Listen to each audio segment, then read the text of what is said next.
Hello and welcome to Unscripted Abbreviated on Friday, the 5th of July. I'm Catherine Bennett. I'm Gavin Ashenden. Well, it's a slow news day, Gavin. It is, of course, the day after the general election, and we met briefly last night and heard the news, which was expected, that Labour have indeed won. But it's quite an interesting breakdown, isn't it? And for those viewers, our members who are not British, it might surprise them to know that the way our system works, which is first past the post, not proportional representation, means that in fact Labour have won, and it's declared this huge landslide with 400 and at the moment 12 seats, but with the same amount of votes, or not even quite as much as Jeremy Corbyn got when he lost the election, of the popular vote. So what you'll get seats, won't you, constituencies, and it works out that if you win those seats, then you get the majority. But that doesn't equate to the actual number of people who voted for you. So here's a very interesting statistic that puts things into perspective. So Plaid Cymru, which is a Welsh party, got 0.7% of the vote and have 4 seats in Parliament as a result of that. The Reform Party, which I'm sure you've heard of, whether you're living in Britain or not, headed by now Nigel Farage, got 14.3% of the vote. Remember, Plaid Cymru got 0.7 and also have 4 seats in Parliament. The Lib Dems got 12.2%, which is 2% lower than Reform, and have, get this, 71 seats in Parliament. So if you can wrap your head around that, I think Reform were they third or fourth in terms of the popular vote? In other words, there are more people in Britain who don't want a Labour government than there are those who do, and yet Labour have this huge majority. So it's quite something, isn't it? This vote, in terms of the how it looks on the face of it, and what it really says about what our country wants. People say that the system we have is the least worst one, a bit like democracy being the least worst way of running a society. Mm. I don't think that's true anymore. I think that the injustice of the way you've just described it has reached such proportions that it's not sustainable. And although there are other more difficult ways, like proportional representation and a couple of systems midway, I would hope that for democratic reasons we could move to that. But of course we won't, because it favours the Labour Party and they'll want to stay in power for as long as possible, in the same way that it favoured the Conservatives, and they failed entirely to see what was coming. Your friend and mine, Lord Edward Lee, David Frost. David Frost. All our friends. Which friend is it in the Lords? You and I have Edward Lee's an MP, not in the Lords. Yeah. So David Frost, who was the chief negotiator of Brexit, has written a very powerful article suggesting that there's sort of stupid military commanders syndrome. There's a book written about it, particularly looking at the events of Singapore and Second World War. And essentially, stupid military commanders look at the facts and then believe the facts are wrong and that their views are right. And every time the facts get worse, they double down on their views. And he was suggesting that the Conservative leadership were suffering from exactly that. I wonder at what point they realised they'd made a much terrible mess of things. However, that's retrospective. The prospective thing is what kind of society are we going to have? And as Catholics, what can we expect and what can we do? And I think it depends if you're optimistic or very faithful. There's no doubt at all that being a Catholic is going to be a much more important thing to be in the face of what's coming down the road. Unfortunately, as part of the cull, we lost some really strong pro-life advocates. Some huge names, some big names in British politics have lost their seat, including the wonderful Miriam Cates, who we've already spoken about, was a great defender of the family and of children, young people. Jacob Rees-Mogg, a Catholic MP. The Education Secretary lost her seat, the Chief Whip, the Culture Secretary, Veterans Minister, Grant Shapps. Not too sad about that. Penny Mordaunt, and Michael Gove. So some big names. Kemi Badenoch kept her seat, which is great, and I'd like to see her become party leader. I hope they don't rush to fill the post because they need to stop and see. What my fear is, they'll say we need to be more centre ground because Labour won, but quite clearly that isn't the case. What they need to do is to recognise that the reason they lost was because people were moving further to parties that they felt would uphold the nation state, reduce immigration and hold more traditional values and support the family. So, and give us more pounds in our pocket to spend in the way that we believe is best, and not give to the state to spend on diversity programmes. So I hope they do see that. And someone like Kemi Badenoch would be fantastic in that role. It's quite and we did keep Sir Edward Lee, who I mentioned already, which is fantastic. He's an MP and a good Catholic, solid man. So it's good to know there are some good people still left. A friend of mine had messaged me about 5 days ago and said, I just don't know who to vote for. So I said, here, why don't you use this, which is, she's not a Catholic. I said, why don't you use this? It was the Telegraph, who should I vote for quiz. I said, it might give you some idea. And she said, okay. And she did it. And she did that. And then she did another one. And she said, I keep doing these quizzes, but they keep suggesting parties I don't agree with. So I'd just like to make a declaration and say, I thought the way you summed things up 5 minutes ago was really very good. I don't have party political allegiances. Obviously, I want people to run the economy properly. My major concern is the freedom of speech.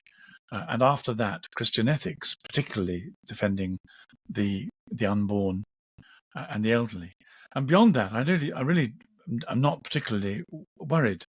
I share most people's concern that there should be some safety net for health and for employment, and other people's concern that individual entrepreneurship should be welcomed. But in the middle of all this, I got a WhatsApp message from one of my 4 sisters, I'm not very close to, who, to her horror, though she is Catholic, though I think probably a progressive Catholic, she'd seen to her horror me talking to Nigel Farage. She said on US television, I have no idea how that can be. But anyway, she sent me a long message with the word bigot appeared very many times. I wanted to say that only bigots choose to use the word bigot when they're describing other people. But she was really very distressed at the idea that the Reform Party had any good in them whatsoever. I think for our purposes, particularly for a Catholic channel in the media, our main concern, as always, is to look through Catholic Christian eyes and to deal with what's coming down the road. And I think some of the things I've seen written today suggest that we're going to face some really quite severe difficulties. It may be that I am perhaps more political than you, and I say the same, that it's always through my Catholic lens. I'd like to see a party that followed Catholic social teaching to the letter. Then that would be a good party as far as I'm concerned. But I wondered about this and proposed to you that the reason perhaps I try not to slip too deep into despair, but I live in London. I've seen the degradation around me. I've seen the culture erode. I've seen Catholic schools not able to stand up and have the courage to say we're not going to allow this culture to dictate how we treat and form and mould our young people. I've seen schools capitulate to things like the Black Lives Matter movement and the impact that that's had on young people going out into the street in gangs with chips on their shoulders. I've got young children growing up in London who are vulnerable to the effects of that. I've seen filthy streets and chaos and gangs and lack of care and transience in the population and lack of community and foreign enclaves of people who stick in their groups and don't mix with others, and the divisiveness of all of these policies. So I find it very hard not to be angry about a government that is likely to make these matters worse than make them better. I think we should give our readers a taste of us disagreeing. We get on very well on the whole, but I'm going to disagree with you. Mrs. Bennett, when you were 5, I was a priest in the East End, and there was one very exciting moment when hordes of angry white men gathered at the Old Kent Road. And the other side of the Old Kent Road, there were hordes of very angry black men. and the beginnings of a race riot began to take place. And this was one of the most impoverished parts of London, east of Tower Bridge. So it's not that I haven't had an experience living in London. I've actually lived in London a lot of my life. I share all the concerns. I don't disagree with anything you said, except that your sense that I'm now free to be less concerned because I don't actually live there. I live in a quieter place. Well, it's true. Although, as it happens, every weekend, thousands of Muslims in hijabs storm past my front door, speaking all kinds of different dialects. So I still get some of that. But what I was storm. They will Come on. perambulate. Come on. They perambulate very gently through the National Trust property, darling. Well, they perambulate in large numbers. So it's not that. I think I've always been something of a quietist politically. I think that whatever you do politically, my major, perhaps even naive concern is for the kingdom and for the church.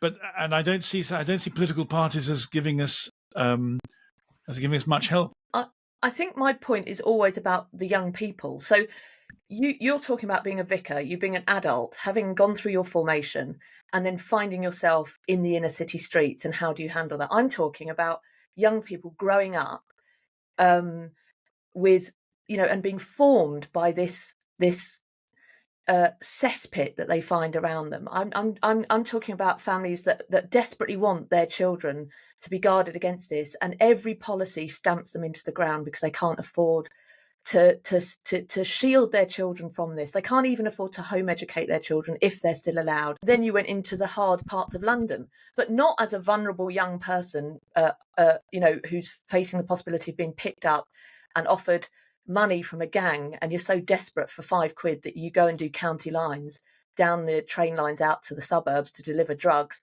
to get another tenner at the end of the week because you want a pair of trainers that your parents can't afford to buy. And then having a government that don't do anything to try and help ordinary people who want more for their children and who want more money in their pocket that they've earned to be able to give their children the life that they choose for them, instead of working every hour to have it taken from them and put into the government to expand a welfare state. One of the first things that happened to me in the East End was a young drug runner coming and knocking on my door called Stevie. And Stevie wasn't a believer.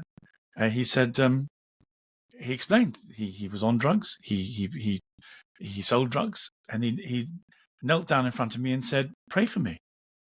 I prayed for him. I laid hands on him and I prayed for him. He came off drugs and became a Christian. I don't know what happened to him after that. I never got involved in politics. Although the MP used to come to our church and I used to preach to him. He's called Simon Hughes. But I don't see much good coming out of the political process. I do see people. This is partly why I'm a pietist. I see people getting saved and healed. But all the things you've said are true, except that I have lived amongst poverty and I've seen the despair. But one of the things that most struck me living in the East End was not the poverty and not the oppression and not the corruption of the police, which I saw a great deal of. It was of the extraordinary giftedness of some of the people there that I would have written off as a middle class privileged person. I saw people who were intellectually and musically and culturally very gifted and very, very enriched, right at the bottom of the pile, where in all probability some of these gifts wouldn't ever emerge from. What's important is that we're able to say that hard work pays off. I think that's the key, is that there's all sorts of inequalities in which we're born, birth order, geography, race. You can't account for all of those. You can't change all of those. They're just a given. They're a givenness. Your eyesight, your eye colour, how tall you are, how short you are. But instead of using them as excuses, I think we should say, well, actually, that's just the way it is. You weren't firstborn, you were thirdborn. Statistics show that you will always invariably do worse than the firstborn. But instead of complaining about it, just work as hard as you can. And all you want is the freedom to work as hard as you can so that you can make the best of your situation. Yeah, but it's when you're hampered. It's when you're hampered by that, so that you actually can't do that. You can't work hard and keep the rewards of your work is the problem. There was another gang leader. He became a Christian, And he said to me, Gav, he was like, Gav, he said, It wasn't West Side Story, Gav. Gav, he said, the police keep on arresting me. So I knew the police. So I went to see them. And I said, leave my mate alone. He's gone straight. And you keep on arresting him and fitting him up. And they said, yeah, we do. Yeah. I said, well, stop it. No, they said, no, we're not going to stop it. Why not? They said, because for the last 20 years, he's been the source of an enormous amount of crime around here. So if we fit him up for stuff that he hasn't done, that just balances the stuff we didn't catch him for when he did do it. So we're not worried at all. We're just going to try and put him behind bars for as long as he lives. And from their point of view, it was hard to argue with it. I said to him, mate, you're going to have to leave the area because they're going to go on arresting you and fitting you up. And it didn't matter how clean his hands were, how much he repented, how much he'd come good. They were not going to let his reputation go, or their sense of karma. That there were a whole load of things he'd done they hadn't got him for, and so as far as they were concerned, it wasn't an issue of justice. It was just a matter of arresting him. So I'm completely with you. Of course, it ought to be about redemption and hard work. But I think my view of human nature is so that theologically it's so low that you can't mend it within political systems. There's lots you can and should try and do, but essentially it's about people being saved, and then the Holy Spirit changing them from the inside, and then seeing what happens after that. Yeah, and the best thing is probably not to interfere as much as we do. I think that's the problem. Yeah, I think so. It's a bit like the church. We say, well, Pope Francis has got this document and this encyclical and this apostolic letter and this motu proprio, and you just think, maybe it's just time to step back a bit. You're Pope, you have authority, we love the church, but we just want a bit of quiet now. And I think it's the same with government. Just stop putting in interventions. Just leave us. Give us the bare minimum.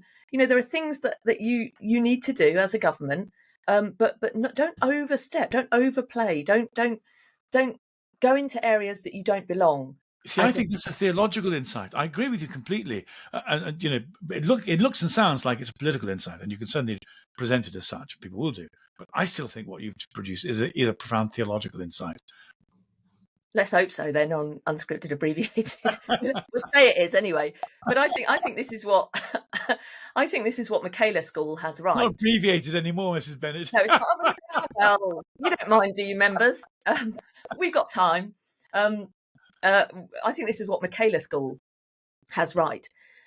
Catherine Burbelsing, who's the head there, she says, she's got a very diverse school. She's got a load of black children, white children, Eastern Europeans. She's got Muslim kids, and they just have this idea of the power of culture, and that you have to set that tone, and they don't tolerate some of the stuff that other schools are tolerating in the name of DIE. So even in you've spoken a couple of stories of your own experience. If I just think through 3 or 4 years of teaching, I can think of 3 boys in particular who were young black kids. I remember them at 11 years old, pretty innocent. Hi, miss, but had the potential. Those are just the ones that stand out, but there are many more. They're poor kids who go to chicken shops after school. People wonder why in London schools they have signs saying there's no such thing as a free lunch with a picture of a bucket of chicken. And you think, what on earth is that?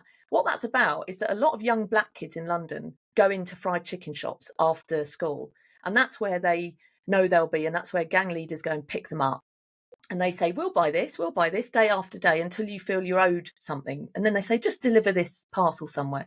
Well, I know 3 young boys who, by the time they got to year 11, so they'd gone through school 5 years, they had such a chip on their shoulder because they were told, you can talk like black English, you can talk in this way, you can leave your shirt untucked, you can slap your fingers like this, you can kiss your teeth, because that's your culture, and we don't want to tell you, we want to be respectful of your culture. And all it does is it sends young people out onto the street thinking that they can behave like that, and they just can't. That's the reality. So there's this gap between reality and there's this ideology. And the kids who fall into that gap and are victims are human beings, real young people who go out and give it all out on the street. And they kiss their teeth, and they kiss their teeth at the wrong person, and they have their jeans low, and they leave their shirt untucked, and they give it some attitude.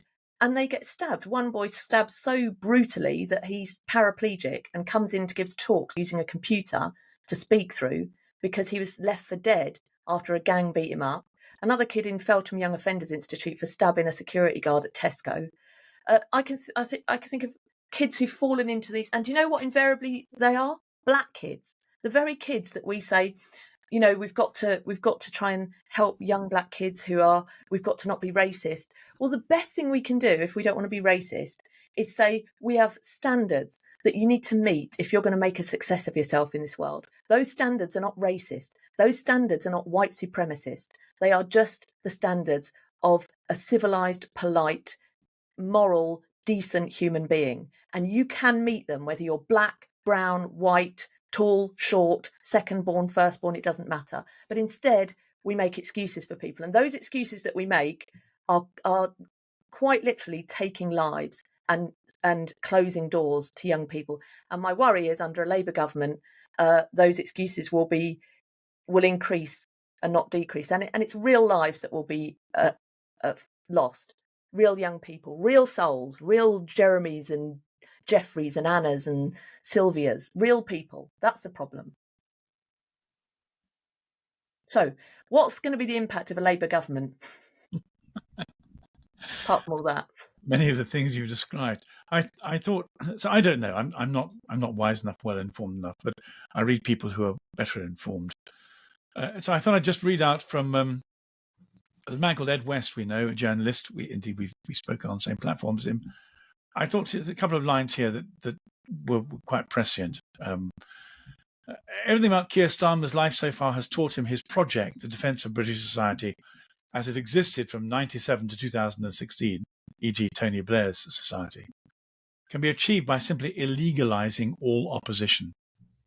He openly avows this idea and has never strayed from it. The constitutional reforms drawn up by Gordon Brown in A New Britain will give the law courts broad new powers to strike down legislation and cause a rights package. So they talked about the various rights packages, all the politically correct stuff we expected. And I thought that what's going to affect us will be the planned Race Equality Act will tighten existing legislation, which has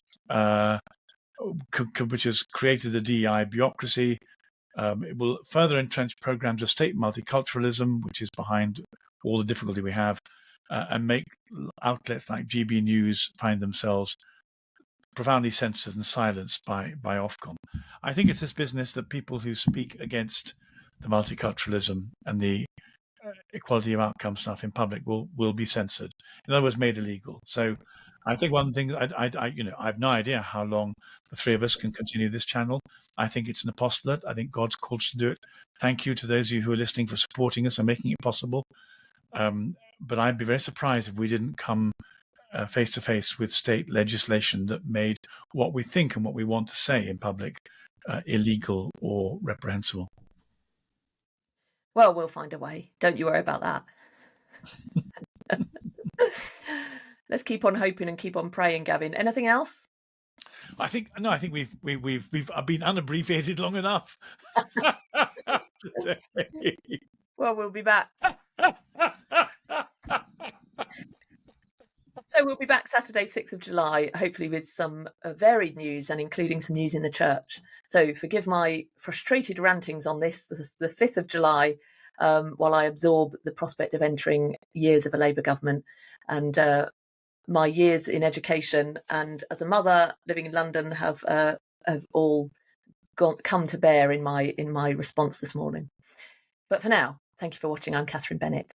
I'm Gavin Ashenden, white, male, a little old, and I don't live in London enough. You're a villain now, Gavin.